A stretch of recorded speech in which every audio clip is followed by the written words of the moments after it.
Hello students, today we are going to learn about chapter 26 Simple Interest. Some points to remember. In simple interest, we are going to learn about loan, principal, period, rate of interest, these all things. So first, loan. Loan, that means the sum of money borrowed from a bank. Loan म्हणजे कर्ज, जे कर्ज आपण बँकेकडून और any other cooperative credit society यांच्याकडनं आपण जे कर्ज घेतो त्याला म्हणतात लोन. ओके, बॉरोड म्हणजे कर्जावर घेतलेली रक्कम. कर्जावर आपण जी रक्कम घेतो ती म्हणजे loan. Then principal. Principal that means the amount borrowed it's called the principal. म्हणजे आपण जी रक्कम बँकेकडनं कर्जाऊ म्हणून घेतो त्या रकमेला प्रिन्सिपल असे म्हटले जाते. Then period. Period that means time. The period of time for which the amount is borrowed. म्हणजे आपण बँकेकडनं जी रक्कम घेतो ती किती महिन्यांसाठी किंवा किती वर्षांसाठी आपण ती रक्कम घेतो त्या कालावधीला पिरियड असे म्हणतात. जेवढ्या कालावधीसाठी आपण ती रक्कम कर्जाऊ म्हणून घेतलेली असते that is the period. Then rate of interest. The interest paid for ₹100 for 1 year. Rate of interest म्हणजे काय, तर आपण जी रक्कम घेतलेली असते त्या रकमेवर बँकेला आपण व्याज देत असतो. बँकेचा व्याजदर हा ठरलेला असतो. रेट ऑफ इंटरेस्ट म्हणजे व्याजदर. तो दर हा ₹100 एका वर्षाला अशा पद्धतीने ठरलेला असतो. Short form of this per cent per annum. Cent म्हणजे 100, ॲनम म्हणजे वर्ष. ₹100 एका वर्षाला प्रत्येक बँकेचा हा काहीतरी व्याजदर ठरलेला असतो आणि तो PCPA अशा पद्धतीने दाखवतात. उदाहरणामध्ये ज्यावेळेला आपण उदाहरण सोडवू त्यावेळेला तो PCPA असं दाखवलेलं असेल किंवा लिहिलेलं असेल. PCPA म्हणजे per cent per annum. Per cent म्हणजे ₹100, पर ॲनम म्हणजे एका वर्षाला. And then simple interest. At the time of returning the loan, we have to pay some more amount than the loan. This additional amount is called simple interest. म्हणजे ज्यावेळेला आपण बँकेकडनं loan घेतो म्हणजे ते principal जी amount असते ती आपण घेतो, परंतु बँकेला आपण तेवढीच अमाऊंट नाही परत करत, तर त्यापेक्षा जास्त काही अमाऊंट आपण बँकेला परत करत असतो. ही जी ऍडिशनल अमाऊंट असते तिला म्हणतात सिंपल इंटरेस्ट. म्हणजे उदाहरणार्थ जर आपण बँकेकडून ₹100 हे कर्ज जर घेतलेलं असेल आणि त्याचा रेट ऑफ इंटरेस्ट हा जर 10 असेल म्हणजे ₹100 एका वर्षाला ₹10 व्याज असं लागत असतं. मग आपण बँकेला ₹100 फक्त ₹100 परत करत नाही तर ₹100 आणि प्लस ते आलेलं व्याज ₹10 असे ₹110 आपण बँकेला परत करतो. म्हणजे ही जी वरची ₹10 वरची ऍडिशनल अमाऊंट आहे ती काय आहे, इंटरेस्ट आहे किंवा व्याज आहे ती. Okay, now solve the exercise 26. Let us solve this. Second example. The example is Rituja gave Pranav ₹2,500 on simple interest for 6 months at the rate of 8% PA. PA म्हणजे per annum. How much interest will Pranav pay to Rutuja for 6 months?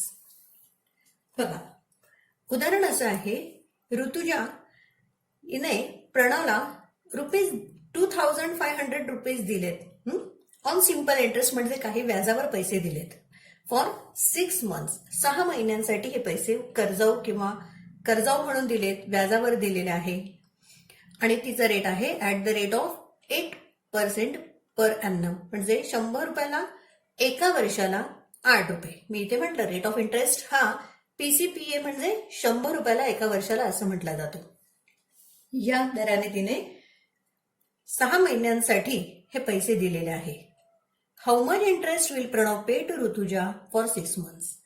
तर प्रणव ऋतुजाला 6 महिन्यांसाठी किती interest पे करेल किंवा किती interest तिला देईल असं हे उदाहरण आहे. आता सर्वात प्रथम या उदाहरणामध्ये काय काय आलेलं आहे त्या गोष्टी लिहून घ्यायच्या. उदाहरण व्यवस्थित वाचायचं, समजून घ्यायचं आणि जे उदाहरणामध्ये दिलेलं आहे ते आपण बघूया. So first thing is principal. कुठल्याही सिंपल इंटरेस्टच्या उदाहरणामध्ये 3 गोष्टी असतात. आता आपण जे बघितलं प्रिन्सिपल म्हणजे जी रक्कम कर्जाऊ म्हणून आपण घेतलेली असते दॅट इज प्रिन्सिपल, ती पी या अक्षराने दाखवली जाते. So first thing is P. Period म्हणजेच कालावधी म्हणजेच टाइम, तो एन या अक्षराने दाखवला जातो म्हणजे number of years. Rate of interest shown by this letter R. R म्हणजे rate of interest. And simple interest, this interest is shown by I. So PNRI, these 4 things has been given in the example, but only 3 things has been given and we have to find out the 4 things. कुठल्याही उदाहरणात ह्या 3 गोष्टी असतात आणि आपल्याला चौथी गोष्ट ही काढायची असते. मग यापैकी कुठल्या कुठल्या गोष्टी दिलेल्या आहेत म्हणजे प्रिन्सिपल आहे की नंबर ऑफ इयर्स म्हणजे पिरियड आहे, रेट ऑफ इंटरेस्ट आहे की सिंपल इंटरेस्ट दिलेला आहे. यापैकी जे दिलेलं असेल ते आपण लिहून घ्यायचं आणि मग जी गोष्ट दिलेली नसेल तर त्यासाठी एक सूत्र वापरायचं, फॉर्म्युला वापरायचा आणि आपण ती गोष्ट काढणार आहोत. आता या उदाहरणामध्ये काय सांगितलंय तर 2500 रुपीज तिने दिलेले आहेत. ओके. सो प्रिन्सिपल म्हणजे जी अमाऊंट दिलेली असते कर्जाऊ म्हणून that is the principal. P is 2500 rupees. Period N म्हणजे पिरियड दिलेला आहे 6 months. बरोबर. नंबर ऑफ इयर्स आपण ते 0.5 मध्ये करून घेतलेत. 6 months म्हणजेच 0.5 अर्धवर्ष. रेट ऑफ इंटरेस्ट म्हटलं इथे 8% PA, that means rate of interest is 8% per annum and simple interest I. तर आय विचारलेला आहे. उदाहरणामध्ये काय काय दिलं आहे, पी दिलेला आहे म्हणजे प्रिन्सिपल दिलेली आहे, रेट ऑफ इंटरेस्ट दिलेला आहे, नंबर ऑफ इयर्स दिलेले आहे and they ask about interest. आपल्याला इंटरेस्ट काढायचा आहे. मग आपण त्यासाठी एक सूत्र वापरणार आहोत. सूत्र असं आहे I is equal to principal into number of years into rate upon 100. P into R into N.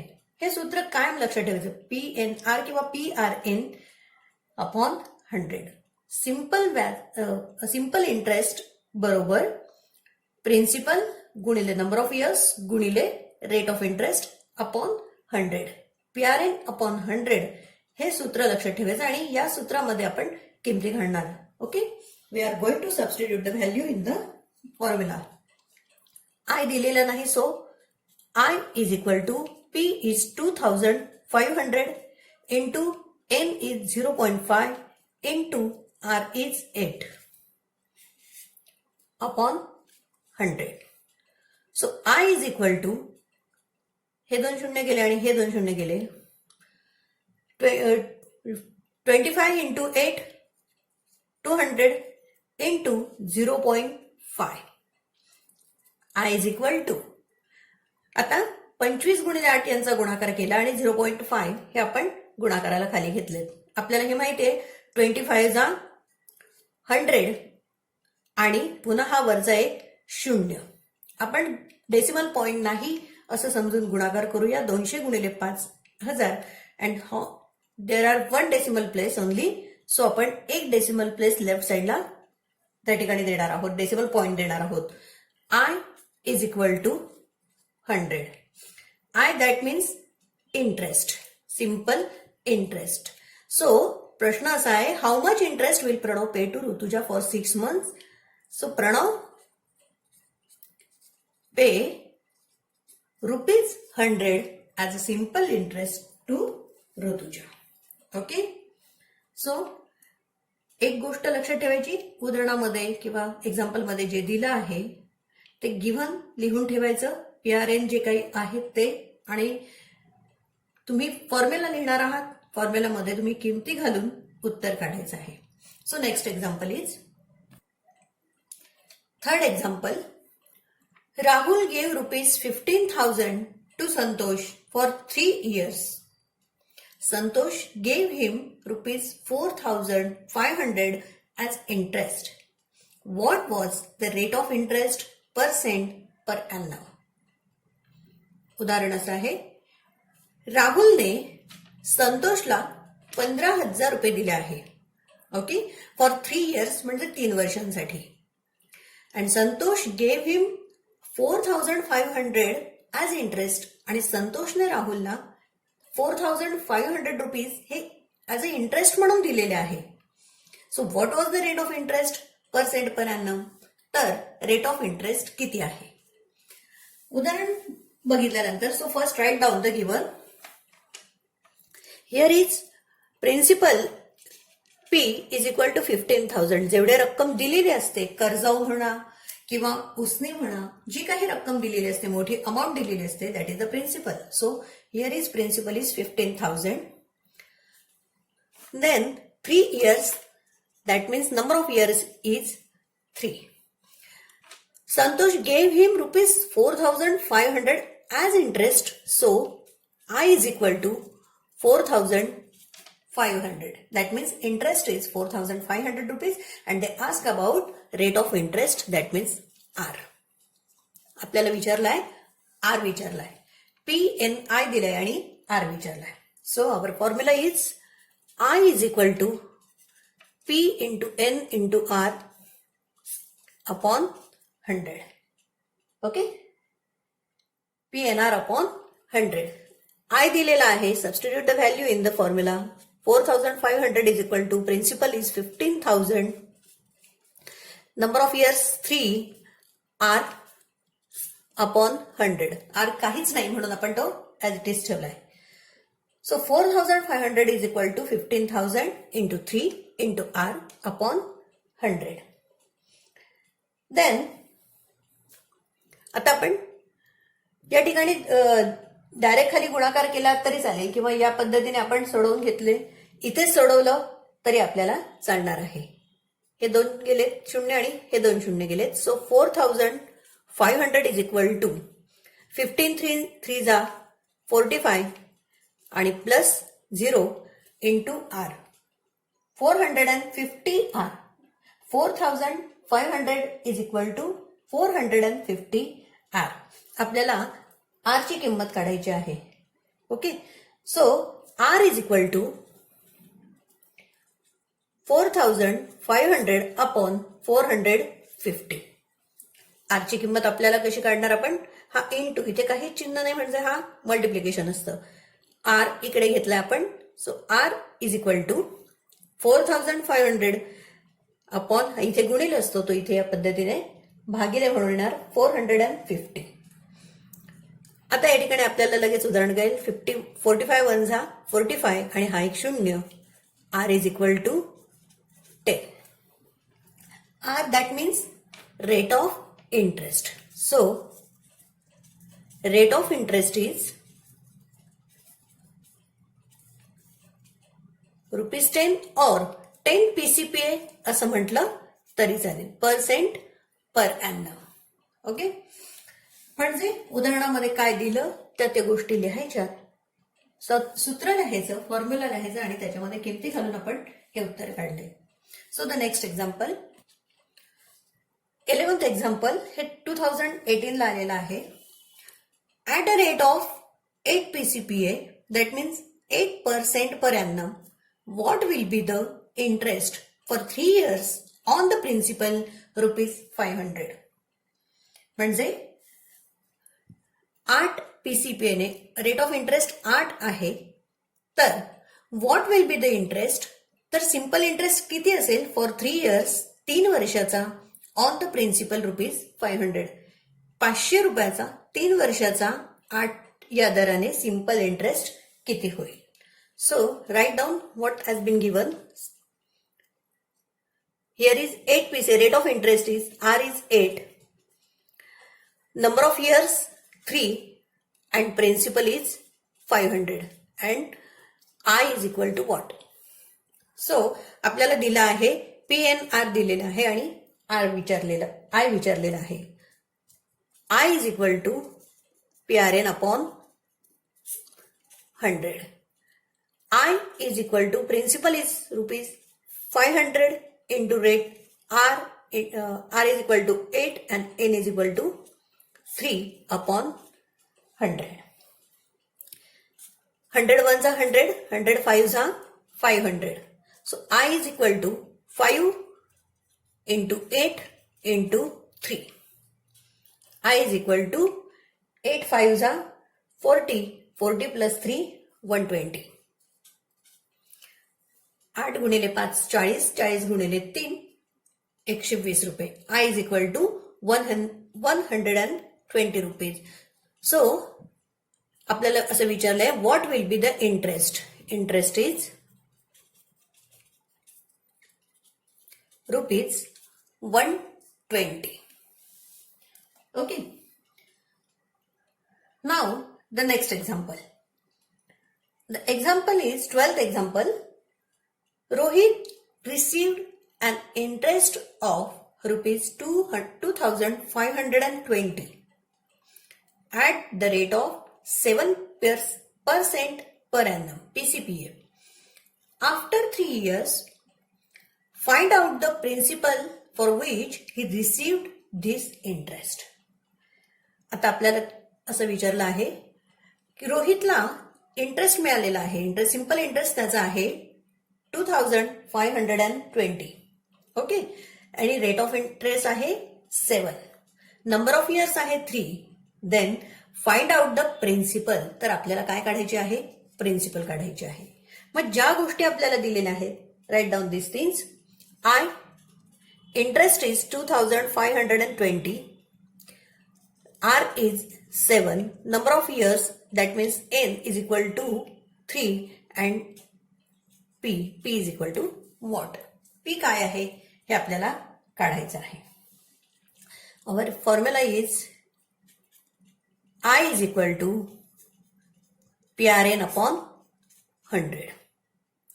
I दिलेला आहे 2,520 is equal to principal माहित नाही, so P into R is 7, N is 3 upon 100. Okay.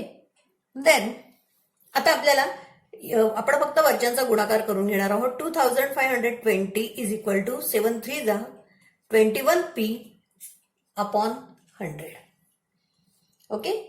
So 21P is equal to 2,520. हा 100 भागिले आहे, तो इकडे येताना काय होते आपल्याला आता त्याला गुणावं लागेल. 21P बरोबर 2,520 गुणिले 100.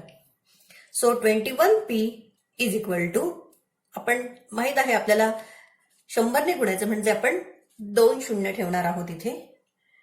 या ठिकाणी आपल्याला 2,52,000 हे 21P इज इक्वल टू 2,52,000 आलेले आहे. So P is equal to 2,52,000 upon 21.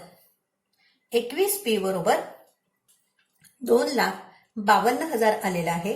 आपल्याला P ची किंमत काढायची, प्रिन्सिपल काढायची. सो 2,52,000 अपॉन हा 21 गुणिले तो डेसिमल बरोबर चिन्हाच्या उजवीकडे येताना भागिले होतोय अपॉन 21.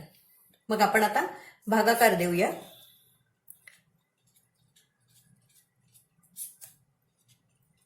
ट्वेंटी वन झा 21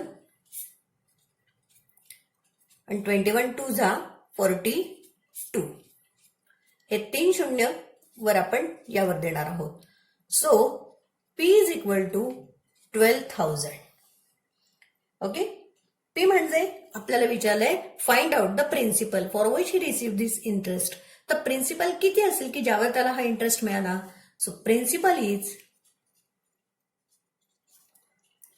रुपीज 12,000 12,000 12,000 रुपयावर त्याला हा इंटरेस्ट मिळालेला आहे. Okay, next example.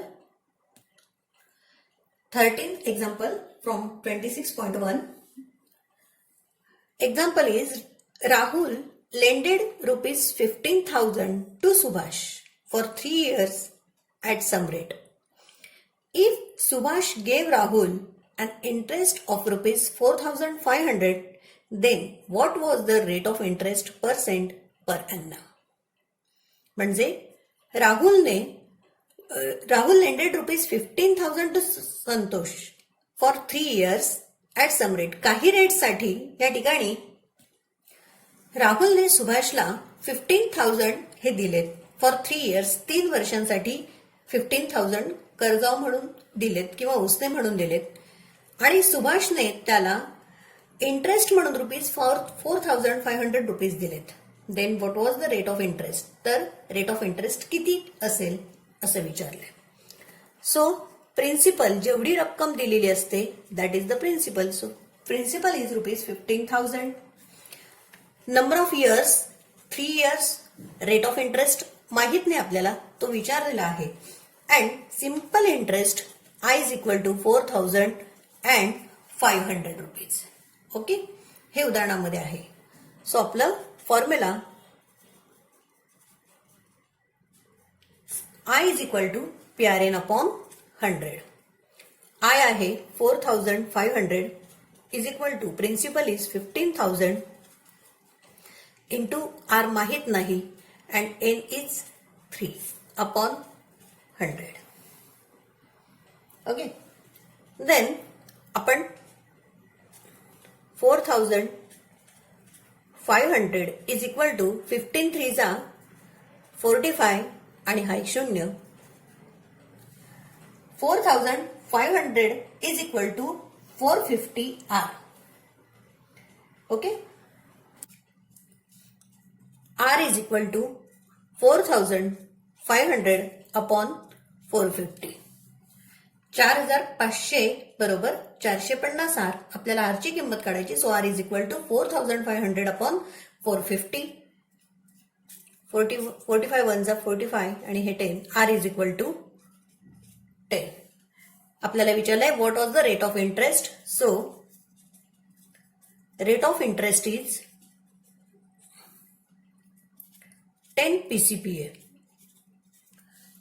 Rate of interest हा 10 PCPA म्हणजे पर्सेंट पर एनम असा आहे. अशा पद्धतीने आपण सिंपल इंटरेस्टची काही एक्झाम्पल्स पाहिली आहेत. ही उदाहरणे तुम्ही तुमच्या गणिताच्या वहीमध्ये सोडवायची आहेत. Solve all the examples in your maths notebook and also same type of examples in exercise 26.1. Solve all these remaining part of 26 in your maths notebook. Okay? 26 exercise मधले रिमेनिंग पार्ट पण तुमच्या मॅथ्सच्या नोटबुक मध्ये सोडवायचा आहे.